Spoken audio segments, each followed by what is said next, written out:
On this week's episode of Marketing O'Clock. The new Google tag is coming, and so are more details, but right now it's just important that we tag manage expectations. And Google has an all-new algo update for you with the time-tested, proven name. All on today's show.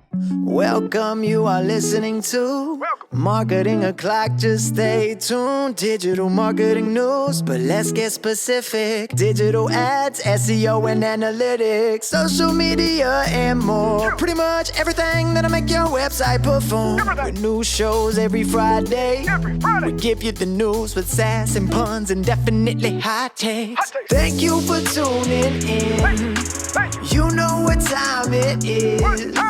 It's officially Marketing O'Clock. Settle in, sit back, keep it locked. Hey there, I'm Jessica Lee Budd. AKA Jess. I'm Greg Finn. And it is officially Marketing O'Clock. Here on Friday, August 5th, 2022. It's just the OG crew here and Victoria, our fantastic marketing intern here over the summer, because both Nicole and Shep were playing around with Bruno. Bruno 19. So it's just us here, but we're going to have a great time this week. So what's happening with you, Jess? So I wouldn't say this is happening with me. I'm pretty far, just so everyone knows, pretty far removed from the situation from a legal standpoint. Uh-oh. But where I hail from, my family and I were on our way to a farm stand over the weekend to get some produce. And along our way, we started passing signs in front of people's houses like, "Free the cows," and "Shame on you, Asha," and "You stole from children," and "Citizens against Wranglers," and all these things I didn't understand. And all these things like homemade signs that say things like that. Come to find out, this farm sanctuary on the road we were driving by, some cows wandered onto her land from a farm, and it's a sanctuary. She's like vegan. She's very pro-animal. She like rescues animals. They wandered onto her land and she's not giving them back. And she's being charged with like grand larceny. They wandered onto her land and she's like harboring fugitives. And it's this whole, there's like a huge uproar. It's like a whole thing, but people— How could this be a thing? If somebody's dog comes to your lawn, you don't keep the dog. But right? What if you thought that the dog's owner was going to get, like, it's this huge, I understand legally, like, what the answer is, but this woman, like, faces 7 years jail time. Good. She should. But the cows wandered, they were probably looking for freedom, and they wandered onto her land. It's like a whole thing. It's a whole thing. People need to find more things to do with their life. You can't steal an animal. She didn't steal them. She just didn't give them back. People's animals.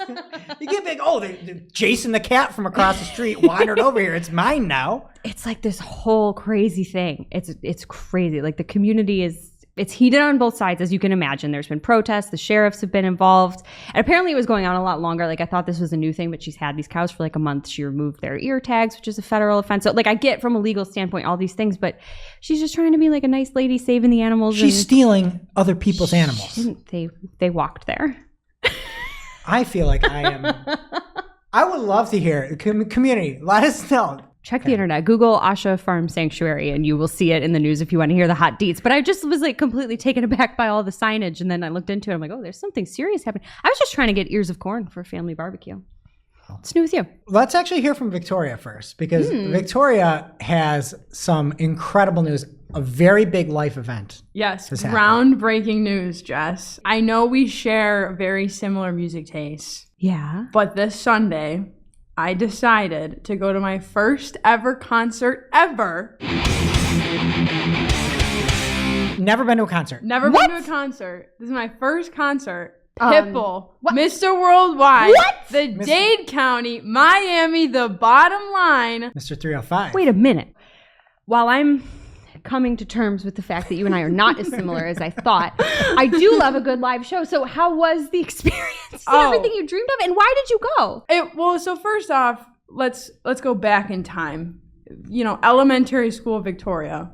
Very heavy Pitbull fan. This is the best part. She's like, when I was like, he played some of the classics like that I listened to when I was 5. I'm like, 5? Yeah. Like, you listen to Pitbull, you should be in a ball pit. I was in my playroom just all up, bouncing up and down. I was going nuts. I mean, Jill from our office said, like, you are basically, there's no way you can go to another concert without sitting in the front of the concert venue. Yeah, you ruin concerts for you. It's yeah. like your hero. Somebody that's up there probably yelling real loud too. Like, what's up? I feel like you've Go. peaked. Like you have to stop. Stop where you started. I mean, you got to Turn start it high. off. You got to start somewhere. So I just Started at the top. Now she's there. And That's not Pitbull, I'm at is the it? bottom. Yeah. Just candidly, I'm at the bottom. I have twins, as you know, and they like doing sports, but no other parents will ever step up and do like coaching or anything like that. So I'm the girls soccer coach. I'm not a baseball coach too. I'm You're coaching two coaches? two coaches. Yes, Oh it's my Coach goodness. Greg here. And so I'm coaching baseball yesterday. And I got to use this machine, and no other parents help you out either. Like everybody just watches you. So I'm pitching with this pitching machine. That I'm moving the bats out of the way. I'm being the catcher for myself. Oh, well, everybody's watching me. And then the second inning, this little kid comes up to me. He's like, use this little gold and red ball. I'm like, I'm not going to use that ball. We're practicing baseball. The balls are white, and we're practicing. It's like and I go get the balls again. He's like, hey, you should use this ball this time. And this kid on the other team, I'm like, I'm not going to use that ball. No, we're using baseballs. Every single time I come back, he tries to get me to use this ball. And then one time I look at the kid and I go, I'm never going to use that ball. This is one of the weirdest things ever. And then I'm coaching the outfield, and all they do is pick up dirt. All day, pick up dirt. I'm like, put the dirt down, put the dirt down, put the dirt down, put the dirt down. And then finally this kid, I'm like, you got to put the dirt down. Get in the outfield, get in the grass. No, you can't keep, and he's kicking dirt, and everybody's dust everywhere. I look in the outfield, licking the dirt off of his hand, licking it off.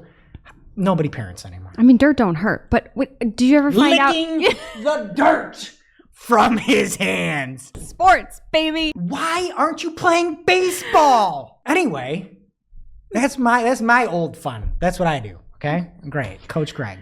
On a positive note, we got a review from G Kohler 10. G Kohler sounds like maybe a second place Greg of the Year this year, but he wrote, digital marketing must listen for our reviews. We were asking for some reviews on iTunes. Appreciate it, G Kohler 10. And he says, the easiest way to keep up on updates and changes in the digital ads ecosystem, enthusiastic and smart hosts. I spent for a wrong podcast. Yeah, or maybe Shep. Explain everything at a level everyone can understand. Well, I appreciate that. Thank you. Thank you for the review. And if you want to leave a review, we appreciate it as well. All right, what's in the news this week? Getting into the news this week, we have a thread from Ginny via her ads liaison account. She tweeted, the new Google tag, which we shared a bit about at GML, Google Marketing Live, is rolling out. The aim is to make tagging easier and ensure reliable measurement for the long term. If you're already using global site tag, gtag.js, you don't need to take any action, but here are some things to know.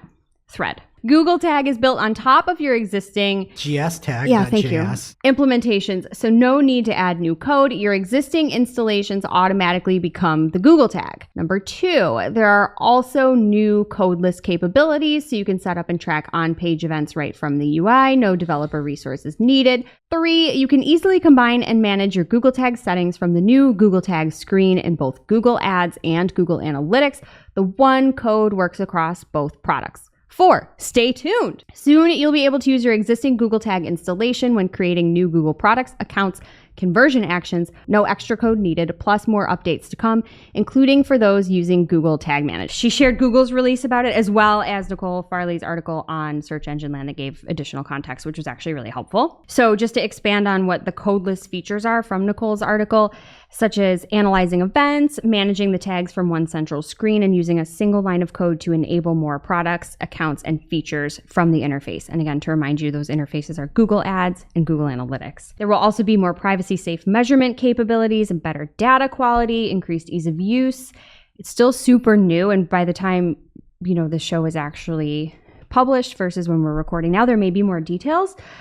But there's valid concerns and some major unknowns, I think, right now. So it's unclear if folks using the site tag currently should leave theirs installed or replace it. I know it says you can use your existing implementation, but what's better, starting fresh or using what you have? Also, nobody knows yet what happens if users decide not to install the new Google tag. So there's that. And yeah, I love that part in the Search Engine Land article there. Yeah. And I'm just glad we're not Nicole Farley here. Yeah. Because she's like, it's unclear if you just don't install it. It's like what happens? Yeah, who knows? Who knows? And hopefully we will find out. Again, this is still super new, but people have questions. Julie Bacchini had some back and forth with Ginny on this as well. She said, what is meant by codeless? That's a terrifying phrase to anyone who has actually implemented tracking. I'm paraphrasing here. And Ginny says that codeless simply means you don't have to access the site's backend in order to make a change. She describes it as similar to the way GTM works right now, Google Tag Manager, which is great.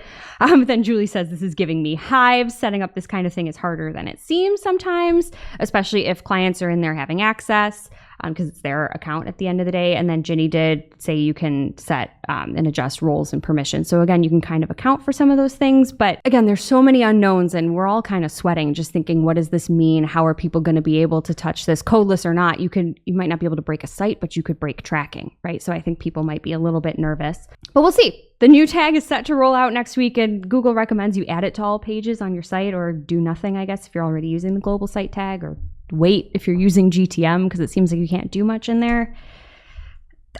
I'm shrugging. It seems like it'll be great. It'll be easy to use. It's nice that you can seemingly impact your analytics and Google Ads setup in the same place if you want to track the same actions. It seems like it'll be good. I feel like we don't really know enough. Yeah, there's not a ton of info.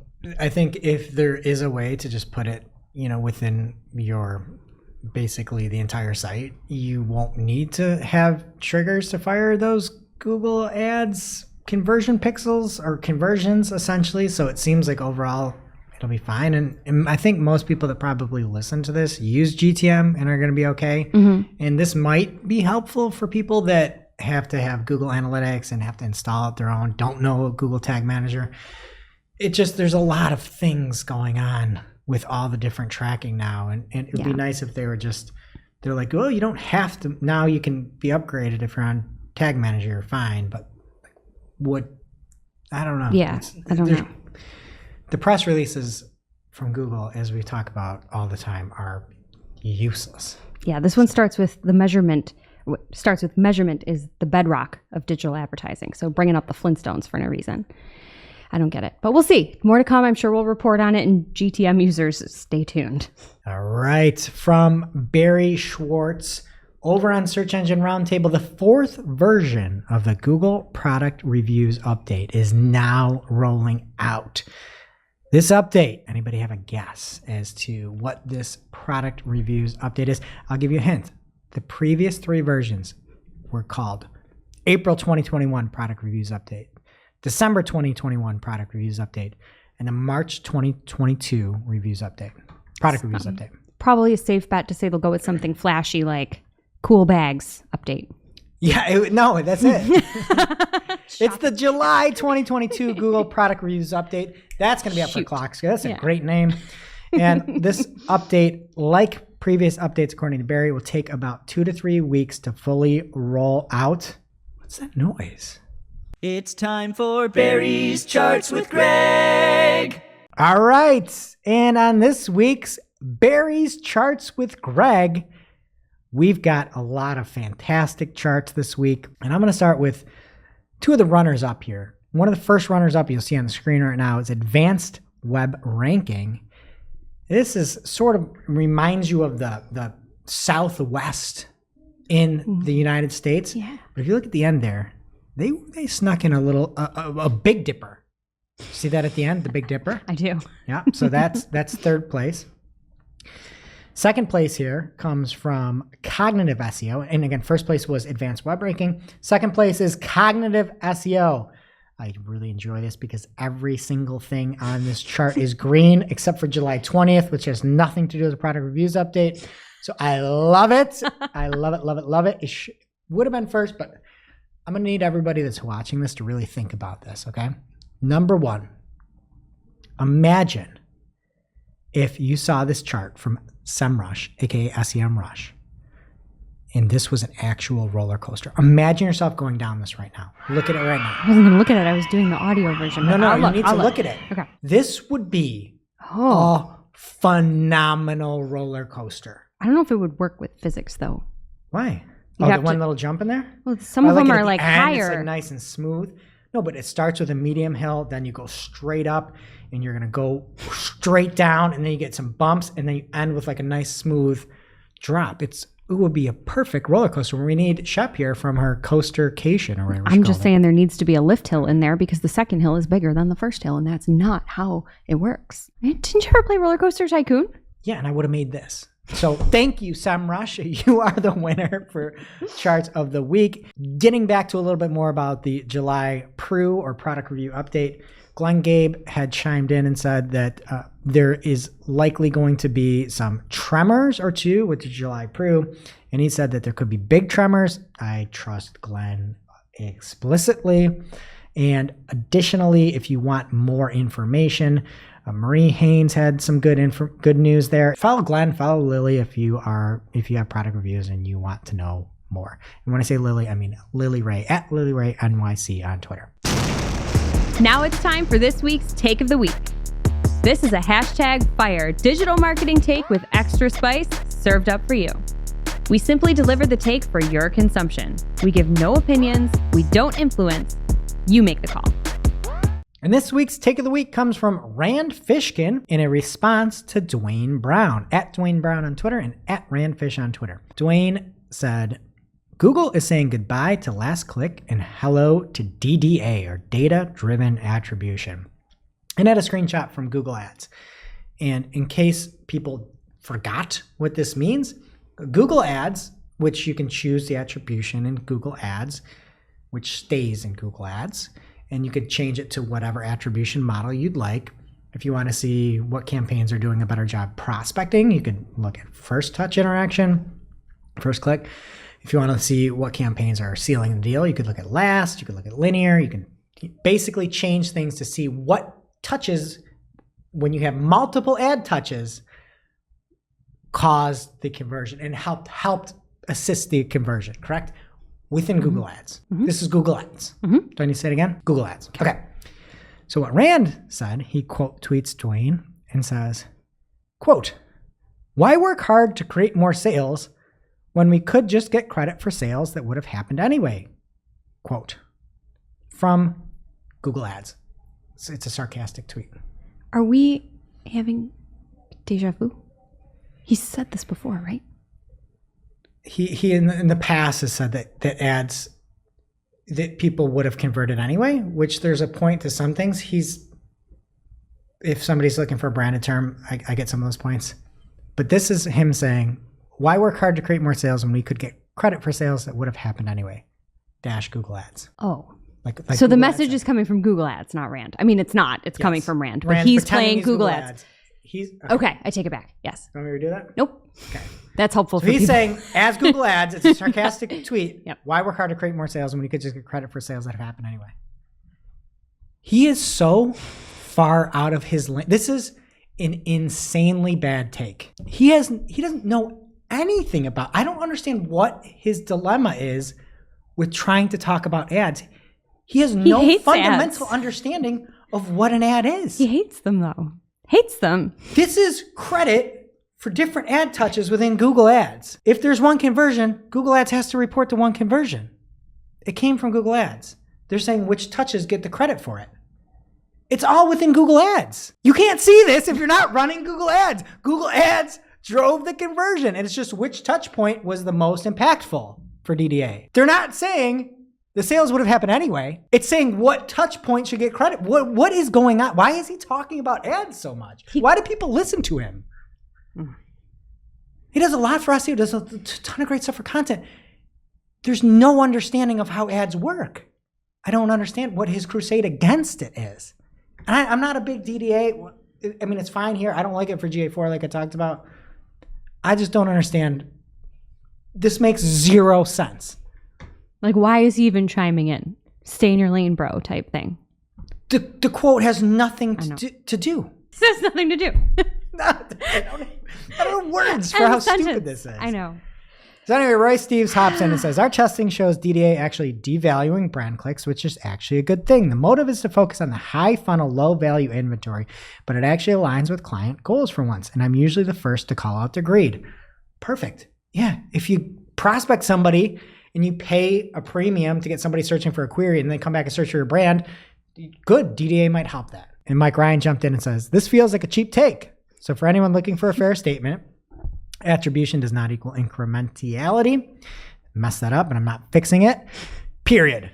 DDA doesn't claim to solve that. Could have been clarified with the phrase entire known jersey. DDA is a step forward for many advertisers. Journey, not jersey. You got sports on the brain, coach. Try this back. And then Menachem Ani said, I believe this is for Google Ads specifically. He's so nice. He knows it's for Google Ads specifically. No, but that's nice. You should stand up to him more. And he says, they will be attributing sales to an ad regardless. It's only tracking a user journey, aka jersey, within Google Ads. If there were multiple touch points across different campaigns, this would use AI to split the attribution across the steps. It's isolated to Google Ads. I don't know why we're listening to Rand about ads, and he's losing credibility every day when talking about ads. Spark Toro is great. Use content to listen to him about SEO. He's the only person that stands up to Google. But stop talking about ads when you know nothing about them. Now it's time for this week's ICYMI. ICYMI, people. This is something you just might not have seen. Maybe something that you overlooked, but you shouldn't have. ICYMI, people. A LinkedIn post from Dave Alexander. A bit of hashtag Friday fun. Did you know you can add emojis in Google Ads campaign and ad group names? I've added national flags to campaign names to help identify which country is which quickly. This has been a massive help in this client's account in particular, as we run multiple campaigns per country, so it can sometimes be difficult to spot individual countries en masse. Let me know if you can think of any other uses for emojis in Google Ads. I love that. It's kind of like an alternative to labeling. It's interesting. I feel like you could just put a poop emoji on your PMAX campaigns if you wanted, right? Yeah. Or like say you pause something on purpose and other people use the account, you could put a little no entry sign. But just remember you're changing the name of a campaign. So if you have reporting based on things, like be careful. But that's a handy little trick. I love it. Now it's time for this week's Pew Pew Lightning Round. At this point in the show, we split up our content into 3 parts: paid, organic, and social.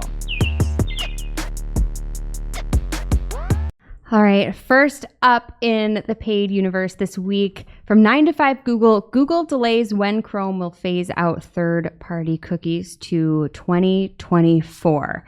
And this is due to what they're calling the most consistent feedback they've received, that is the need for more time to evaluate and test the new privacy sandbox technologies before deprecating third-party cookies in Chrome.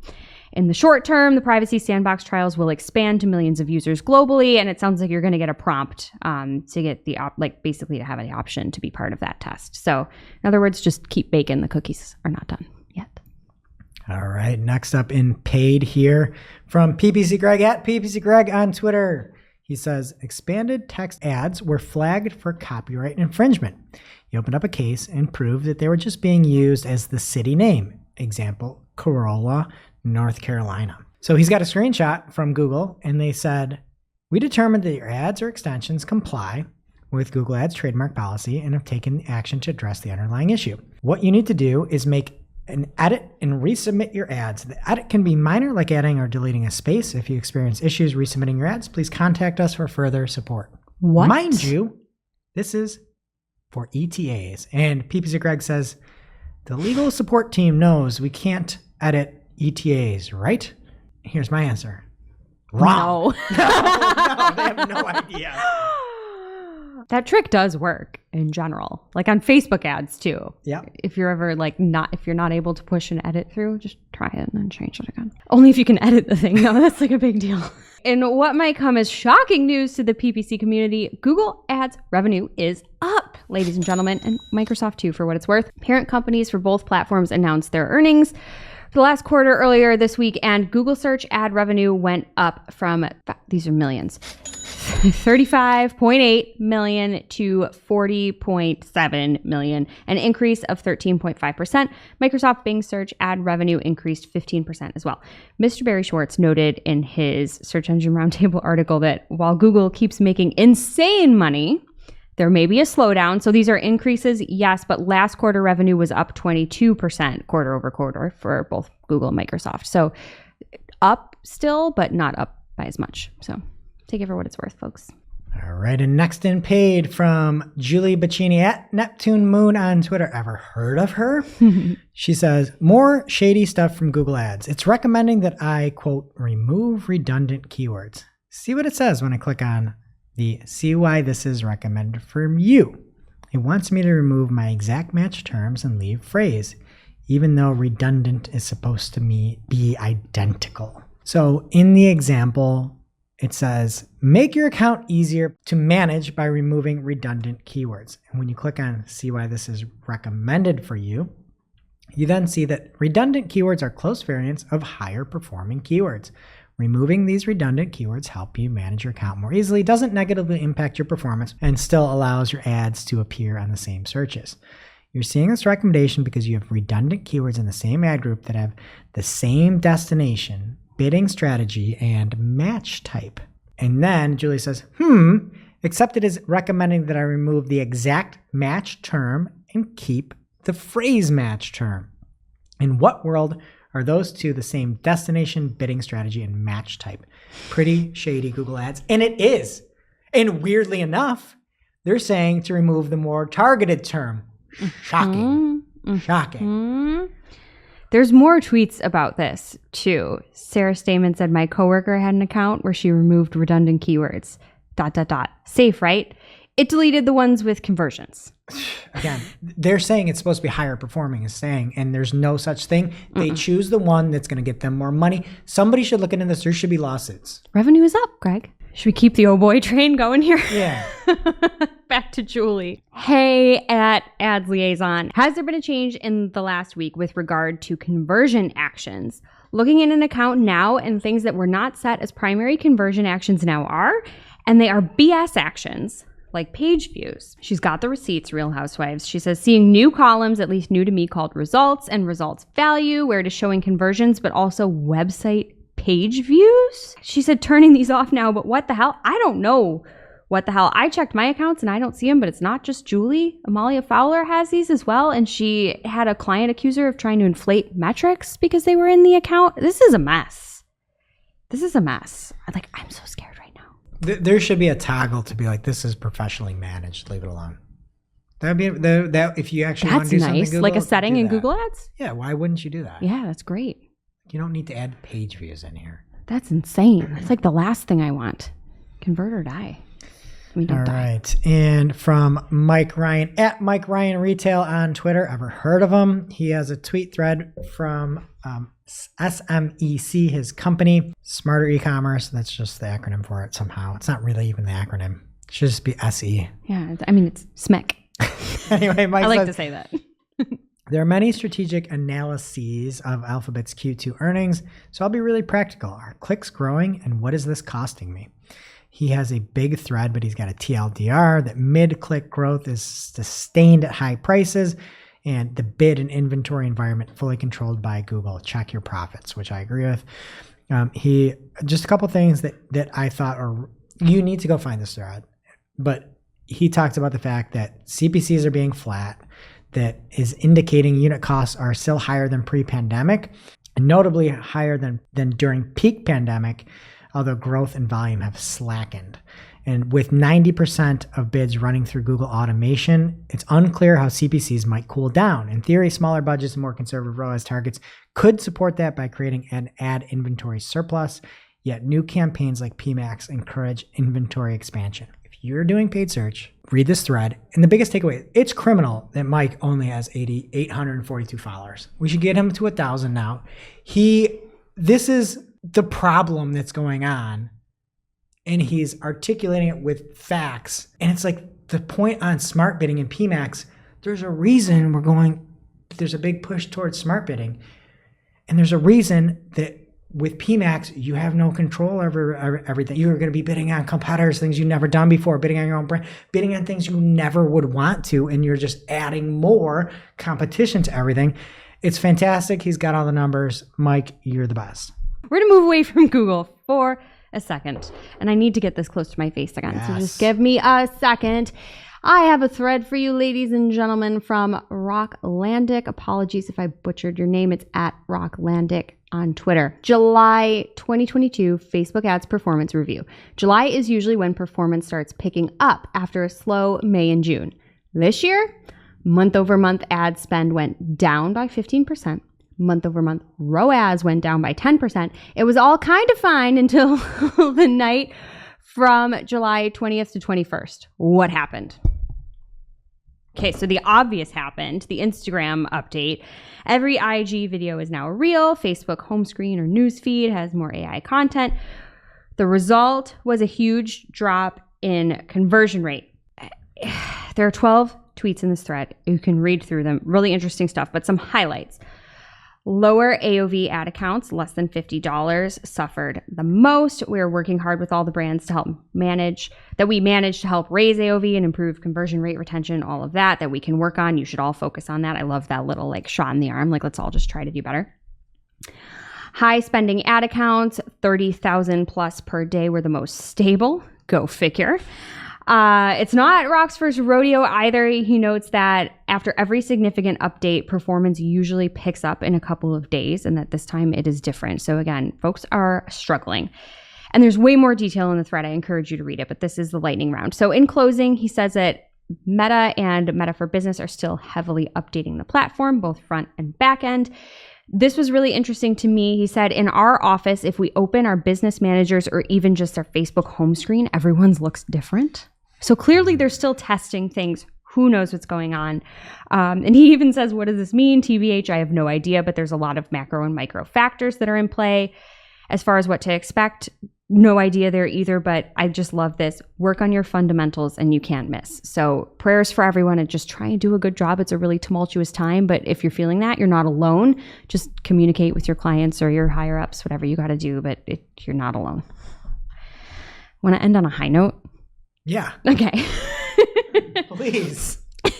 I think Shep was lying about calling in sick because there was a Microsoft ads announcement, the monthly one that she just loves recapping for us. So I'll do it for her.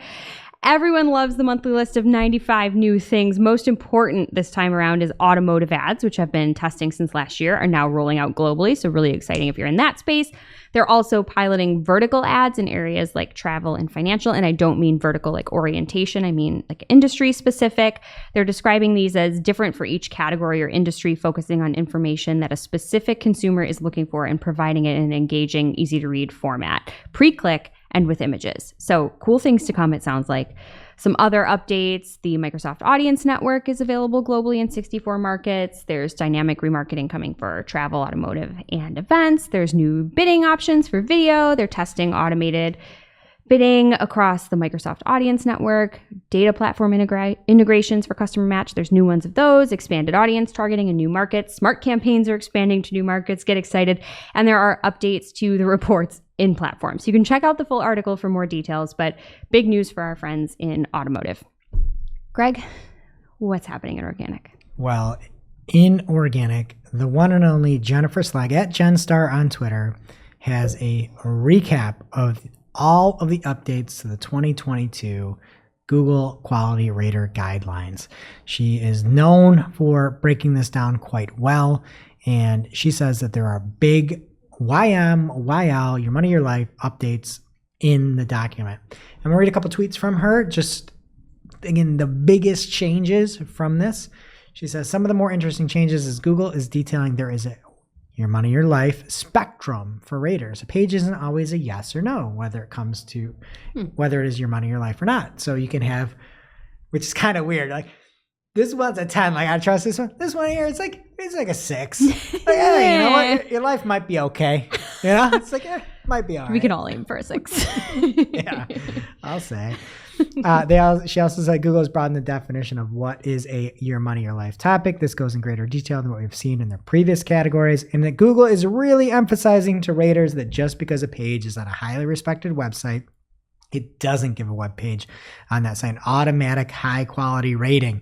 Generally, when Google stresses something this heavily, they're actively working on algos around it, which is great. Just because you've been doing things right for a while doesn't mean that you can be rewarded when you do things wrong. So I'm all for it. And then there's also a fantastic write-up from Lily Ray over on Search Engine Land about what has changed. If you are into it, definitely check it out. Neva, the search engine that you probably never heard of, it also has an update to their quality rating instructions. They've got a 10 scale that they're talking about. If you care about Neva, you can see what they consider. They wrote a blog post just basically giving away their quality rating score as well. And from Google News here, Google CEO is telling employees that productivity and focus must improve. And they're launching a simplicity sprint to gather employee feedback on efficiency. So Sundar Pichai had a memo to 174,000 employees that they need to focus and improve efficiency. And they're kind of like crowdsourcing ways to do so, it seems like. There's a lot of concerns about layoffs, and Pichai specifically talked about a toughening economy. Here's my thought as to what he said. Everybody, gather round. Kneel. Mohan needed on deck to help us all out here.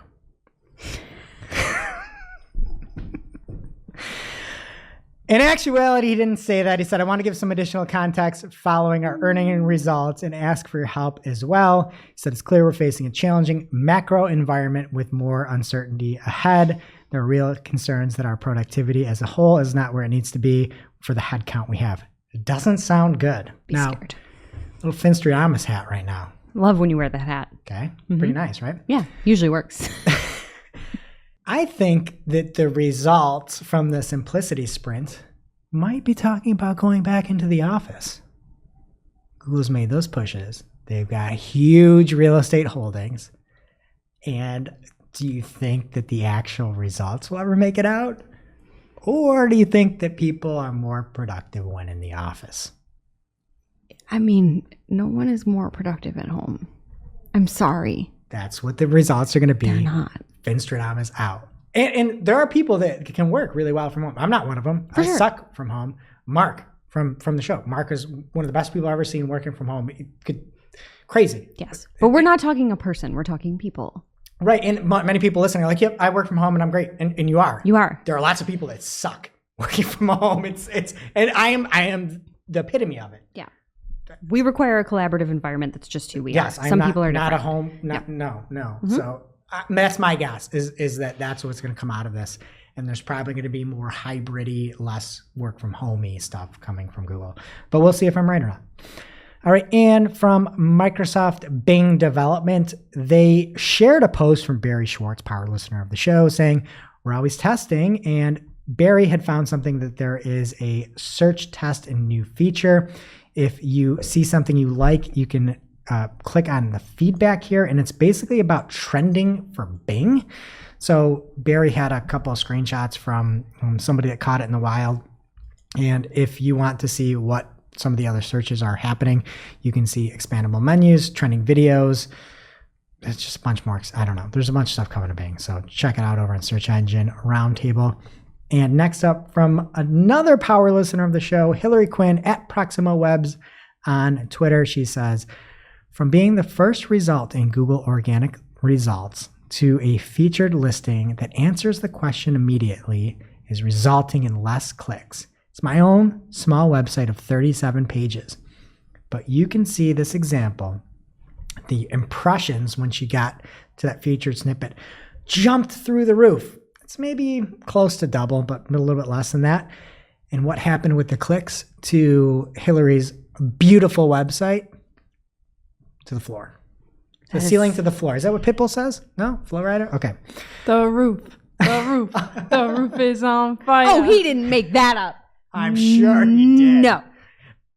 Well, the roof is on fire if you're talking about impressions, but the floor is on fire if you're talking about clicks for poor Hillary's site. So That is a roller coaster you do not want to be on. No. Hillary, I'm so sorry.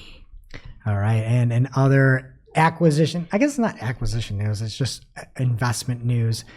Shopify has given $100 million strategic investment to Klaviyo, aka Klaviyo, according to documents filed within the U.S. Securities and Exchange Commission. Not a great look after you just the week prior axed 10% of your workforce. Klaviyo is a great tool and worth investing in. But, tough look there the week after. All right. Also from Google Search Central at Google Search HC. Google search C on H Twitter. is the last letter in search. What's the name of the robot? Net Profits, or is that the name of the? I don't know. Whatever. Ooh, That's the wow, spider. Sorry, the spider's name is Net Profits. sassy. We named it before. The little spider next to the robot. We named him Net Profits. I remember the spider, not the name. Okay. Well, Terrible they at say, names. We're preparing to migrate all Search Console properties to the updated item classification in approximately 2 weeks. In order to do it smoothly, we are going to disable task validation of index coverage into issues until we finish the migration. Thanks for understanding. If you see things jumbling around, they're changing the classification in 2 weeks. So look for it. Another thing I found via Mike Ryan at Mike Ryan Retail on Twitter, Salesforce has a shopping index. It's pretty fantastic if you are in any type of e-com or shopping in general. They've got really awesome Tableau reports. You can break down things like conversion rate by vertical, by country. You can see that food and beverage conversion rate is 4x that of, more than 4x that of home and furniture. It's just a really nice job done by Salesforce there, and check it out if you sell things. Okay, I'm just going to read a headline here from Bloomberg. Podcast guests are paying up to $50,000 a show to appear on popular shows. Alternate headline. Marketing O'Clock offering discount only $49,000 to appear on a very popular show.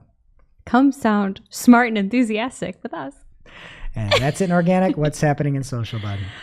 I am so happy to be back here in social. It's all fluff and goodish news versus that PPC How round. does Shep do it? Just stay so positive. I don't know. She is a gem of a human. We miss you, Shep. Here's some positive news, actually, speaking of. Pinterest has officially launched real-time insights with pin analytics on mobile. And the good marketers out there can now check in on how their content is performing at any given time. This is great for really volatile times like product drops, brand announcements, if there's crazy world events going on, and just in time for the holiday season. And I would like to, get my clocksker for using that the soonest in the calendar year. Twitter's coming for me, I guess. According to Matt Navarra, he says Twitter is testing Test Drive Twitter, trying to tempt more logged out users into creating an account or trying to get more data from the millions of Twitter users who don't have an account or stay logged out. He shared a screenshot of this. It says, Twitter is what's happening. Test drive Twitter for a limited time. The test drive requires us to collect some data to enable personalization. To continue, turn on the setting below or click to sign up for a regular account. And then there's a toggle to personalize based on places you've been. Very, very interesting.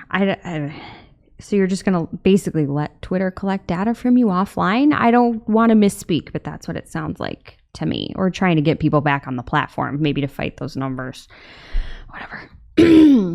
Let's talk about their notes function, there being Twitter. Some updates by way of BFF of the show, Glenn Gabe. He says Twitter will now look to put even more focus on the author of notes. And he shared a screenshot that from a tweet from Twitter, right? That trending topics used to show up next to a published note on the web. Now you'll see the author's bio, seemingly instead. We also added the author's bio at the bottom of each note. Writer profiles show a notes tab on Android, and writers can now share block quotes in their notes. So putting more emphasis on the human behind the writing. Also from Glenn on Twitter, ouch, revenue dropped, net income down 36%. Big problems in Metaland. Meta reports Q2 revenue down 1% year over year to $28.8 billion. Net income down 36% year over year to $6.69 billion. And Family of Apps daily active people up 4% year over year to 2.88 billion. So there's more active users, but less money. So I think their strategy is working. No. I was thinking about just figuring, shorting that stock. They're just flailing. Everything they're doing is flailing. It's crazy. More people are using it. You're making less money. And I know, those are still really big numbers, but then that means that they're drops by really big numbers. That's insane. And more people are technically using it, but that means less people are using it for way less because it stinks. Talk to Adam Lasseri. Who'd want to hang out with that guy? More on that. So maybe we'll get our photo app back after all. Doubt it. So they're still going wild with changes over there, and they're getting rid of existing features to invest in new ones that no one asked for. So from search engine land, the Facebook live shopping feature is going away.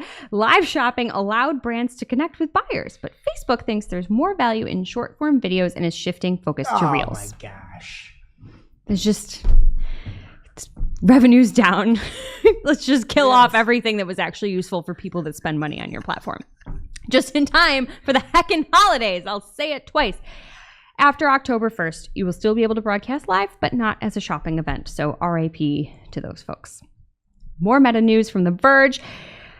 It's meta, right? I've been saying it right, or I've been saying it wrong? No, who cares? Who cares, right? Who cares about Bruno? They might let anti-vax posts back onto Facebook and Instagram. It's not quite as simple and seemingly bad as all that. You should read the article. High level, it looks like they're seeking guidance on how to better handle conspiracy theories, misinformation, and gatekeeping next time, because I guess they think there's more pandemics coming, which is terrifying. But they want to have an oversight committee that gives them guidance so they can do things better next time. I want to see more flat Earth. That's what I want more of. You could just get on the platform and just speak your gospel, speak your truth. Is that allowed though? Flat Earth? I think so. Okay. Because nobody cares about real issues. Well, I mean, like, Nick Clegg there, I would like more flat Earth stories. Those fascinate me. How do you not go on a plane and see like curvature of stuff? Yeah, but the windows are just screens projecting what they want you to see. Tell me more, Jess. I'll write it on Facebook. See if you see it. All right, there are some hot tests underway for the bird. Twitter told TechCrunch that they're testing a new feature with select accounts for a limited time that will allow people to mix up to 4 media assets into a single tweet, regardless of format. So that's really cool. Awesome. If you're sharing something, video, photo, all that jazz together, love it. Perfect.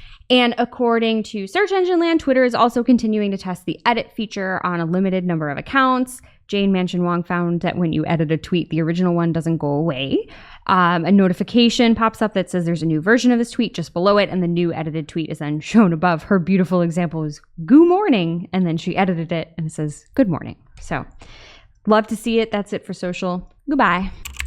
And that brings us to our real life segment. Straight out of our accounts and into your ear holes. It's time for Working Hard or Hardly Working, where we talk about what's going on in our IRL work, good, bad, or otherwise. All right, this week, something that was hardly working wasn't us necessarily. We had one client that made a pretty substantial change to their life cycle stages.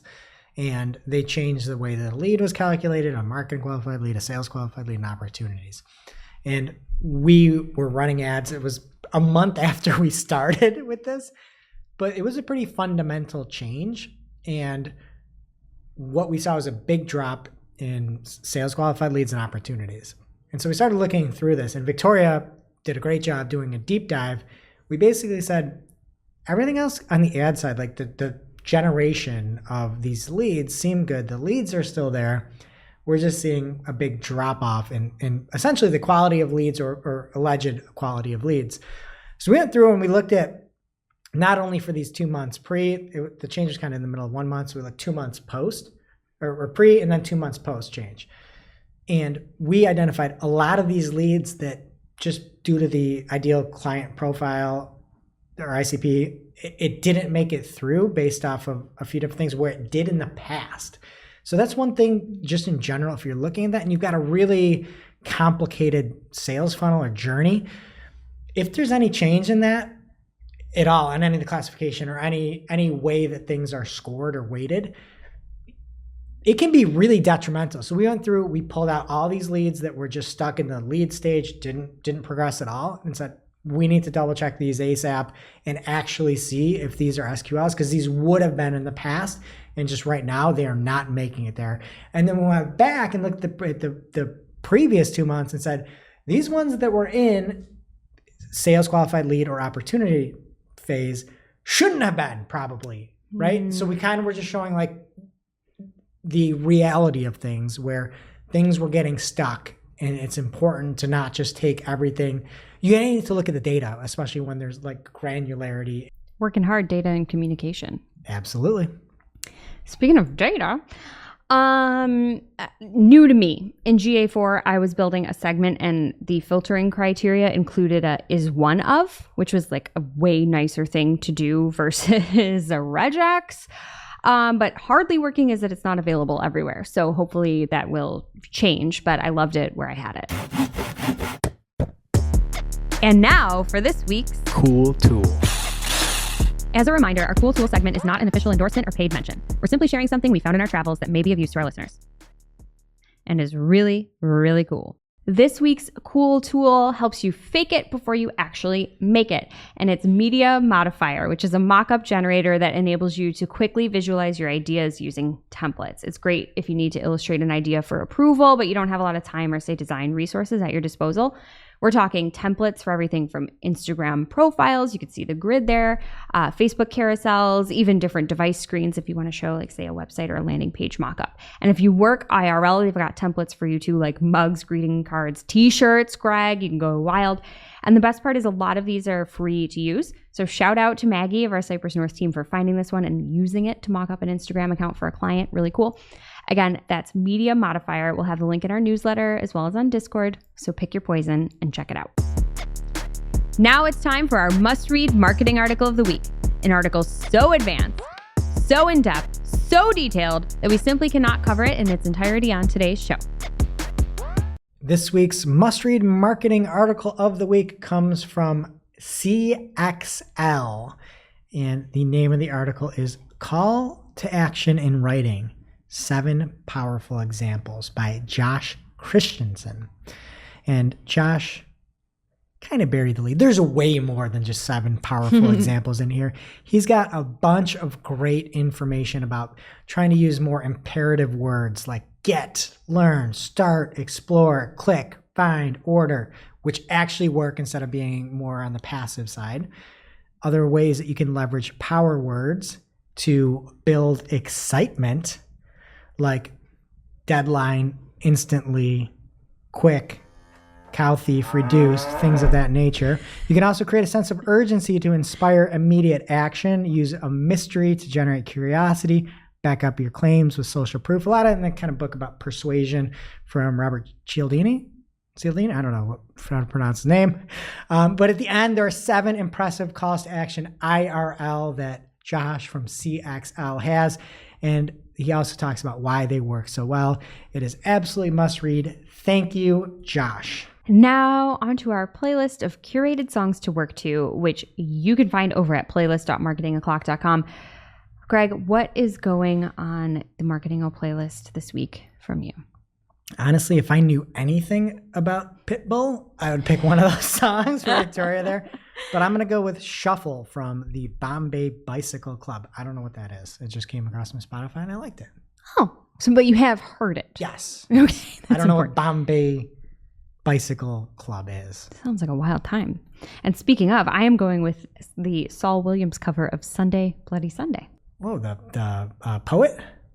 What? Right? Isn't he a poet? Probably. He's great covering you too. All right. Well, that does it for today's show. It is now officially not Marketing O'Clock. Thanks for listening. And we'll see you next week. Thanks for listening to Marketing O'Clock. If you're looking for more information on today's topics, head over to marketingoclock.com/newsletter to receive every single article we covered. We share the news as it breaks in our Discord community. Head over to community.marketingoclock.com to join. Welcome to this week's Shooting the Heck, where after our famous Friday news show, we don't talk about marketing anymore. We just shoot the heck. And this week we are joined by Victoria, and we've got a little treat for y'all.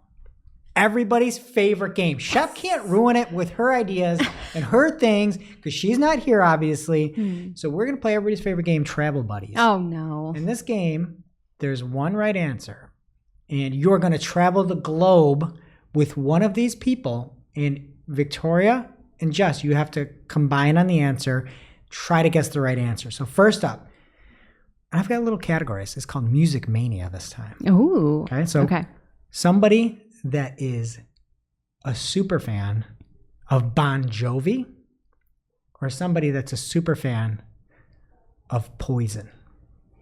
Who are you traveling with, Victoria, is the game. And Poison is just It might be before your time. Way before your time. Every rose has its thorn. Yeah. Jess, you can sing that one if you want. And Bon Jovi talks about the steel horse I ride. He's a cowboy. Cowboy. Okay. I mean, I almost think I'd want to travel with Poison. Yeah. A little bit more rough and tough. You're not wrong. Yeah, I personally, like, if we're in any situation, I feel like they're going to be more active and more experimental on what they're going to do. More adventurous. Karaoke is going to be a wild time. Okay. I mean, you've seen Rock of Love, right, Victoria? Oh, Daisy. Yeah. You're not. Right? Who would not want to travel with these people? I mean, as long as you're not somebody competing that for likes love. Poison. You're not That's who all the traveling contestants are on with Bret Rock Michaels, of Love. right? I mean, we might. He likes Poison too.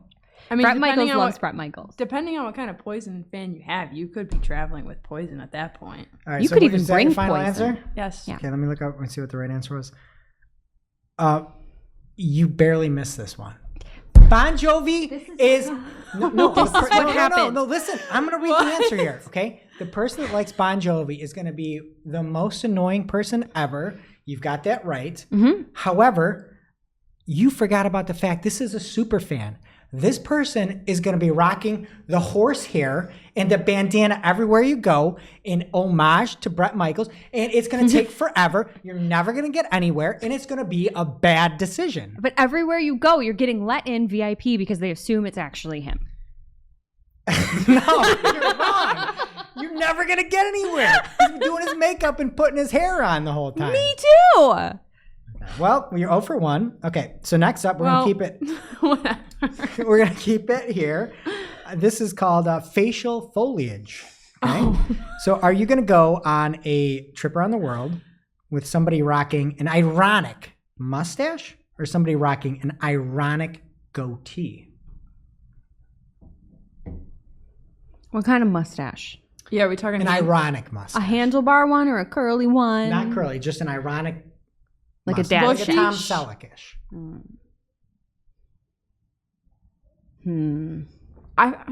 I feel like the mustache, because most people that I know that have a mustache, well, groom it, have it together with their mustache.